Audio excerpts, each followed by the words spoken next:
City Show. We are live from Soundboy Studios, Reading, Pennsylvania. We got a dope one today. I'm in the building. Great person, man. Met this guy some months ago, and we've been rocking ever since. Bottega Boys, ambassador. You know, he got a lot of jobs in this industry. Let's welcome to the show Half the Hustler. I'm Galaxy. Galaxy. She's a dope artist from Reading, Pennsylvania with some fire music. What's going on, Half? What's up with it, man? Talk to me. What we doing? Shout out Hype City, man, the whole Jersey. You know, I see y'all iHeartRadio, Soundboy Studios, my man Rob, Red City Mix, Mike the Creator, Nino Gully, Lexi, you know, family. We here, Bottega Boy Half. Nothing off limits, man, so don't hold back. Definitely. Now, let's bring it back real quick, Half. You know, you do a lot of things out here. You're running around with a lot of big, artists in this industry. But let's take it back. How did you get started in doing all the Bottega, running around with these artists? How did you get into that? So, before I went to federal prison, I was like throwing my hat in the ring as a show promoter.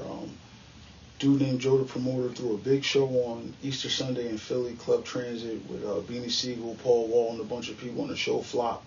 I was just an investor on that joint. Like, it tanked. Like, we put up a few grand, and I think we made like $300. So when I came home, I knew everybody from being the person I was. I'm easy to talk to. I got a good heart. I'm caring. I make friends real easy.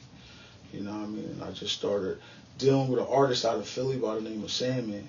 And me and Sam was like, he was signed with Pharrell, the Re-Up Game, the Clips. I was running around with them, going places, meeting people, but I never wanted the forefront. I always wanted my Rolodex to get bigger. So I always added numbers and stuff, and I got good hospitality. Right. Like, so people started to take into that. Like, wherever we go, Half gonna make sure we good.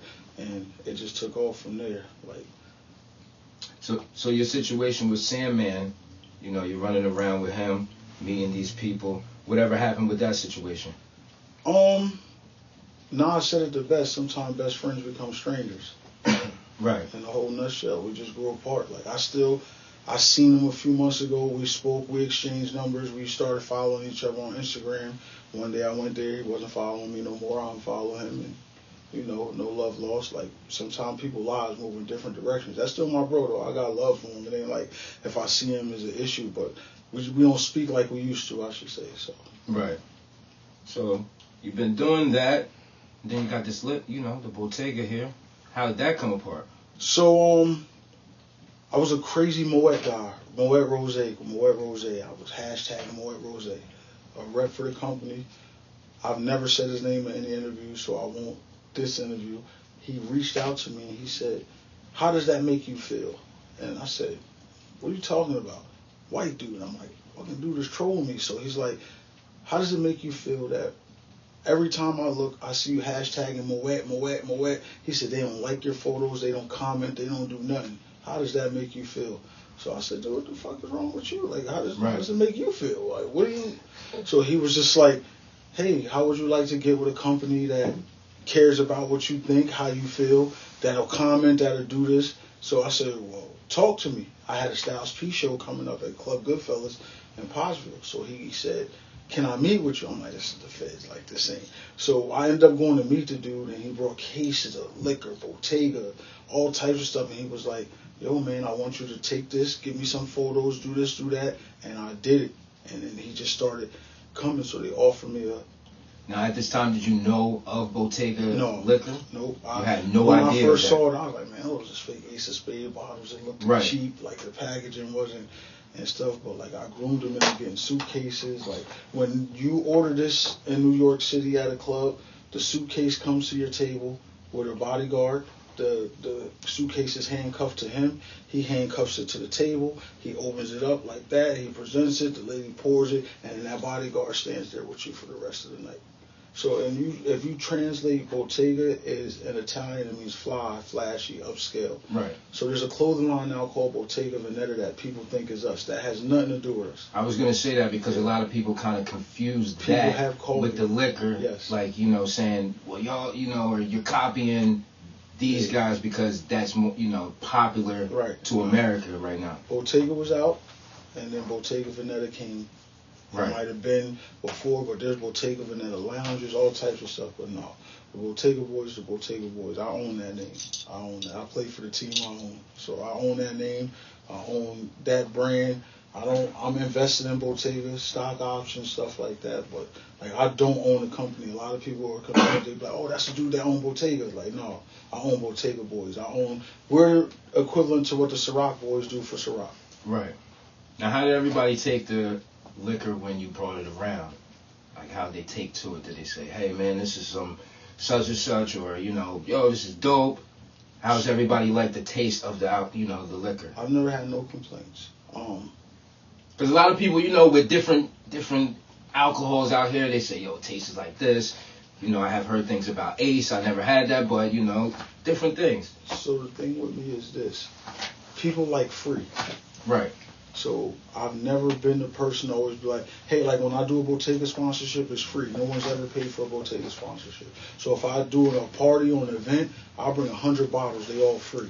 Right. So when it's free, people will say, all right, I don't want the Moet. That's 185. Give me that free bottle. Bottega bottle. And then they drink it, and I just ask them, hashtag me. And then once I again go on my way that I can communicate with people. Right. So when people see me and I see them drinking it, I let them know I appreciate them drinking that, and this, that, and the third. That's why people tend to think I'm the owner, because I big the product up. So because you give it basically for free, like you're just giving them you're like, here's the experience. So the next time around, you already know. Yeah. So you're gonna spend this bag. Right. Right. And I use the celebrity influencers I have. Ines, that's right. Bottega Boy. Shout out to Ines. Lou, what up, Lou? French has put it in a bunch of his videos. Right. Benny the Butcher. Every time I see him, be like, yo, where my gold bottles at? Like, don't even come backstage if you ain't got no gold bottles. Like, you know what I mean? Like, turn Dave East onto it. So, like, a bunch of my celebrity influencers, Walt from Black Ink Crew, Donna from Black Ink Crew, she just texted me, like, yo, man, I need some Riscato. So, you know what I mean? Like, once I get them pushing it, everybody's already on board. And how does that feel to, have these big celebrities hit you up for something, you got into, and now you're just the ambassador of it? How does that make you feel out here? I feel like a celebrity. I mean, they say you are what you eat, and right. you become what you hang around. Right. So, if he's a millionaire, he's a millionaire. Lexi a millionaire, you're a millionaire. If I'm hanging and I'm soaking up the game, right, I can only become what y'all are. And I can say that about you, like, once we met, like, you gave me a lot of game, because it feels like you want everybody around you, like you said, you want everybody around you to be wealthy and established, not just you.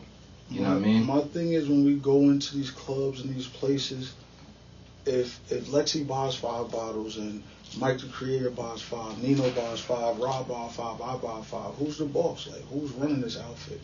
Right. If everybody comes in and there's no liquor at the table till I raise my hand and get a waiter or a waitress and I'm like, we need 6 bottles, everybody can key in, all right, that's the guy, that's who we need to talk to. The rest of your team falls by the wayside. It creates envy, jealousy. People like, man, every time we fucking go, we gotta wait for this dude to do this. Like, he's eating, but we not. And Meek said it the best: if you don't feed your dogs, they're gonna put you on the menu. Facts. Now, you got a good relationship with French Montana. Yes. How'd that happen? So my man, Big John. Right. Shout out to Big John. Shout out Big John. That's my brother. Him and Coke Boy Mad Max are the number 1 and number 2 bodyguards for him. Right. Then you got Scheme and myself. So what happens is, John had to do some things one day, and he was just like, yo, bro, like, you've been around, this, that, and the third. Like, I need you to bodyguard French for me. It was during Ramadan. Okay. So he's like, he's not going to be out that much. I'm like, man, I'm not doing this shit. So I was like, you know what, I'm going to do it. And I went and I did it. And, like, for the first 3 days I was there, man, French ain't talked to me. He ain't speak to me. He would just look at me. So I started like ordering my own DoorDash. I didn't want to eat there because they would break fast and stuff. And then I'm like hitting John like, yo, bro, I don't think this dude want me here. So he was just like, yo, bro, he sent me a message. Friend said, yo, your man cool, he quiet, he don't bother nobody, like that's what's up. And then he shot a video in Patterson, New Jersey that I'm in. It's a 13-minute video. Unbeknownst to him, I hooked up the Benny the Butcher feature that he got, Wave Blues. Right. You know, John called me like, yo, I see you with the Butcher. Boom, passed the information. The video got done. We shot the video on Father's Day in Miami. Right. And ever since then, it was like, you know, whenever they needed somebody, like, you know, you don't have to be physically fit like this to be a bodyguard. And people, but let me cut you off. People have that perception like, yo, I gotta be this big muscle dude to be a bodyguard. Right? Like, I would think, like, most of the time, most of rappers' bodyguards are straight. You know what I mean? They're huge. Like, they're no skinny dudes. But I guess you don't have to have, you know, as long as you about your business, you know, you can probably bodyguard anybody. Yeah, so you just have to have the know-how to maneuver amongst the world that you're maneuvering. So a lot of times, 90% of the time, there's really no issue. It's just overzealous fans wanting a picture, invading the artist's space.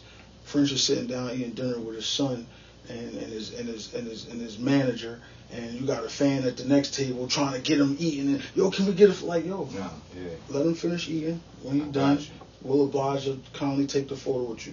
You know, because he's that type. He will take photos. He's not like a Kanye or like, you know. So he will. But so, you know, he took me to the Nets game, and it was just me, him, his son, a couple people, and, you know, welcomed me to his $1 million home in California, moved around with me, you know what I mean? And so I'm blessed for that, man. You know, shout out to French, man. Like, you know. What's some of the best game he gave you with advice, or, you know, something he told you that rubbed off to you to make you move a certain way, you know? Keep your mouth shut. Okay. You know, some people listen to respond. You gotta listen to understand. Like, don't always think because somebody says something to you, you gotta respond. Negative or just in any conversation. Like, Mike the Creator might be sitting here telling me, like, yo, listen, man, you know, with this camera, it's that and the third, blah, blah, blah, this, that, and the third. And you'll have people that don't know shit about that camera and say, well, yeah, nah, man, I like the Nikon 6. Like, we shooting fucking, we using red imagery over here. Like, what the fuck are you talking about? Like, so sometimes listen to learn, like, learn something.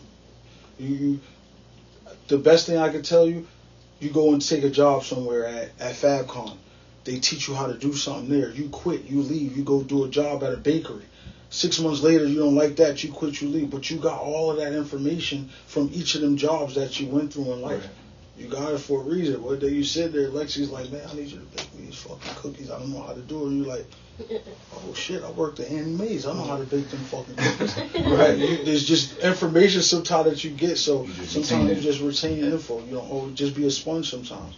Like a sponge, absorb until you squeeze it and then everything then come out.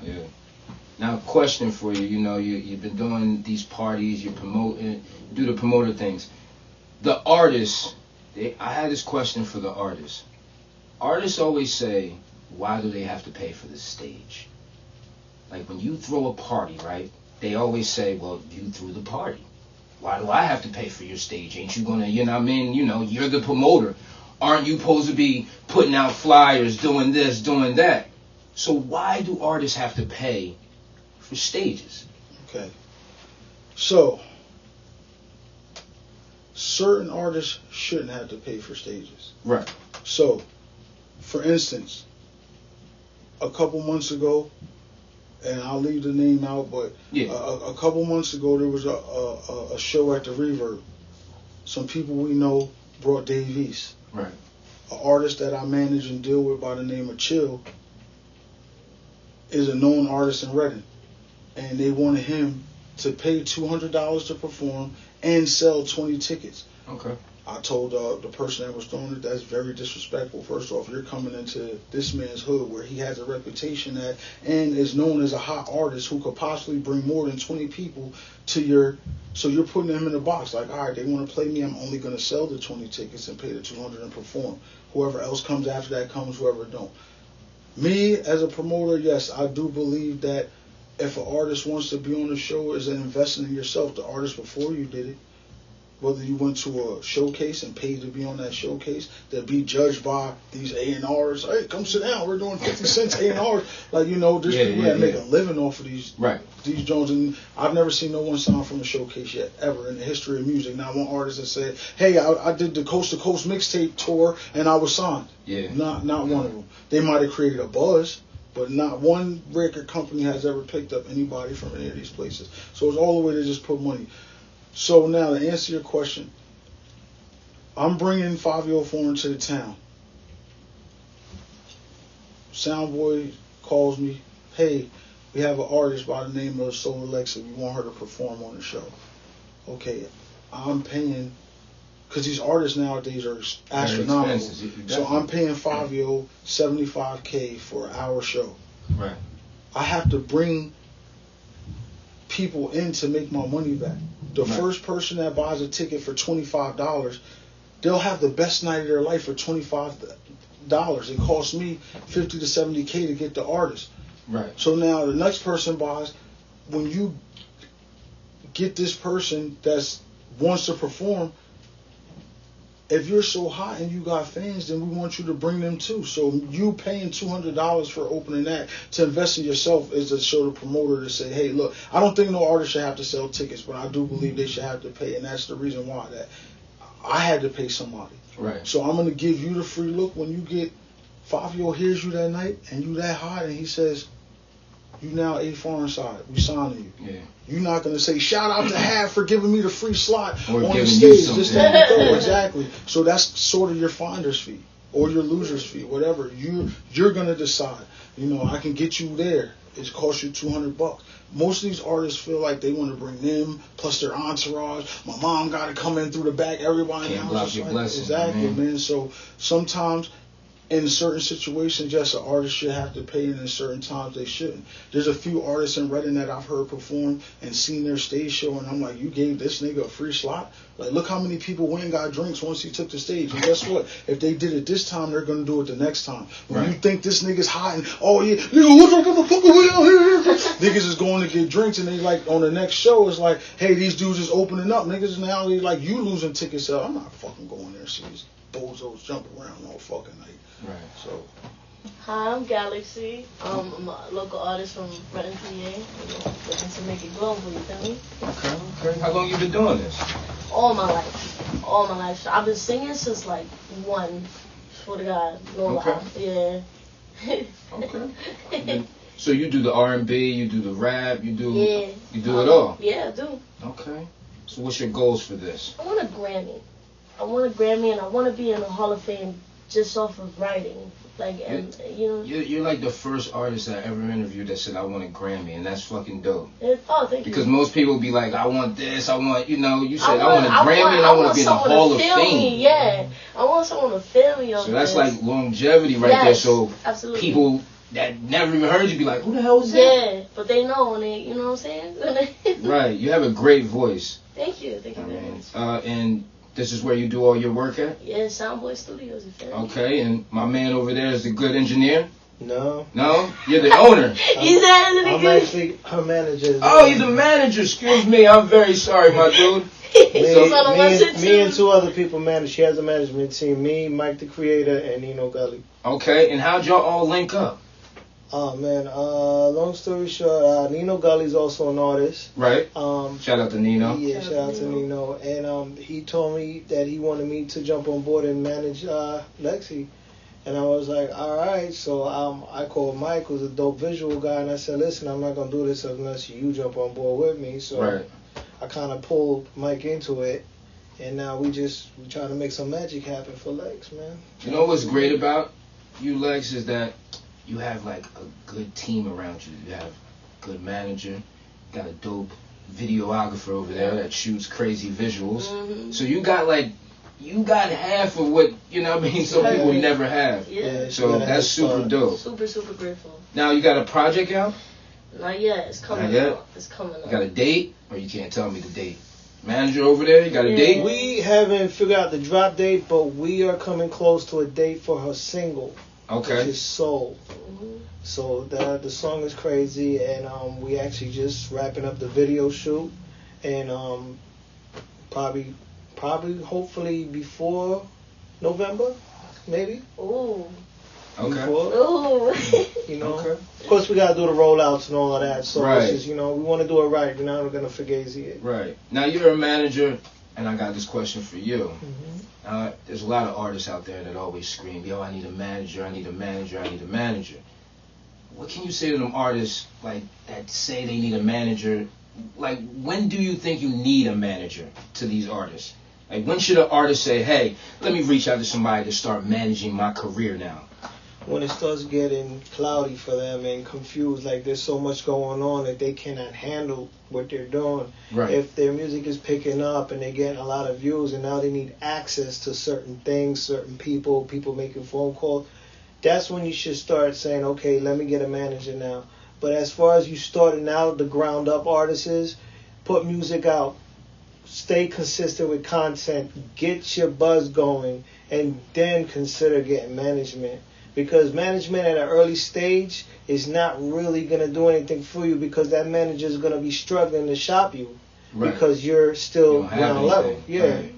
So build stuff that actually have them to shop it to somewhere. Exactly. Yeah. Now, Lexi, I always ask most artists this question. It's a hypothetical, so, you know, take it how you want to take it. So, let's say there's a record store in Reading, right? And you can listen to 3 albums for the rest of your life. What 3 albums would you be grabbing? Damn, that's a good question. Beyonce, for sure. The one that was self-titled, Beyonce. Okay. Drake's Take Care. Okay. And, yeah. One more. One more. It's hard. The third one's always the hard one, because everybody got a million records going through their head. Like, damn, I want to grab this one. Nah, but I need this. Damn. Trying to... Jay-Z and Kanye West. Watch the Throne? Yeah, Watch the Throne. Okay. Manager over there, I'm going to ask you the same question. You're around music a lot. So if you had 3 albums to grab... EPMD, Strictly Business. Oh, he went old school. He went back. Nas Illmatic. And Jay-Z's first album. Reasonable Doubt. Great choices. Yeah. Shout out your Instagram, where to get this music at, when it drops, all that good stuff that people need to know. You can follow me on Instagram at Solar Galaxy. You know, it's spelled, Galaxy is spelled Galexy. Right. Solar is spelled like Solar Galaxy. Okay. And TikTok too, the same way. Okay, definitely. And when the music drops, we definitely gonna play it on the show. Be tuned in for that. Appreciate you. Shout out to Soundboy Studios. Real quick, man, what would be your 3 albums? I was hoping you asked. I was gonna ask you. My very first album that turned me on is Reasonable Doubt. Right. I'm a huge Benny the Butcher fan. So, 7 Stabbed and Shot. Right. And as far as that like you said, that third album is I'm a Jay-Z fanatic, so I'm gonna go with Hove, man. We're gonna probably go with the Blueprint 1. Definitely. And before we get out of here, man, let everybody know where to follow you at and how to get in touch with you. Just follow the Bottega Boys, BOTTEGABOYZ. That's the brand page. Or you can get me at The Real Half the Hustler, TheRealHalTheRealHalFHUSTLER.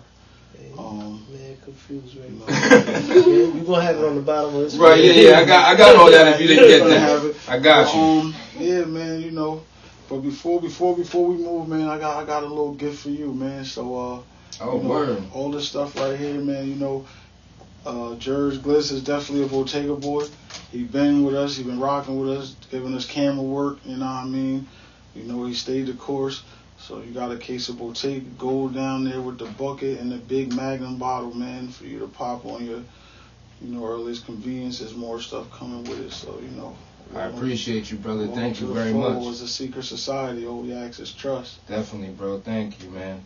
And I'm gonna say this on camera, man. Ever since I met you, it's been, it's been A1. You've been helping me out, been giving me game, so I appreciate it. We just gonna keep going up from here, though.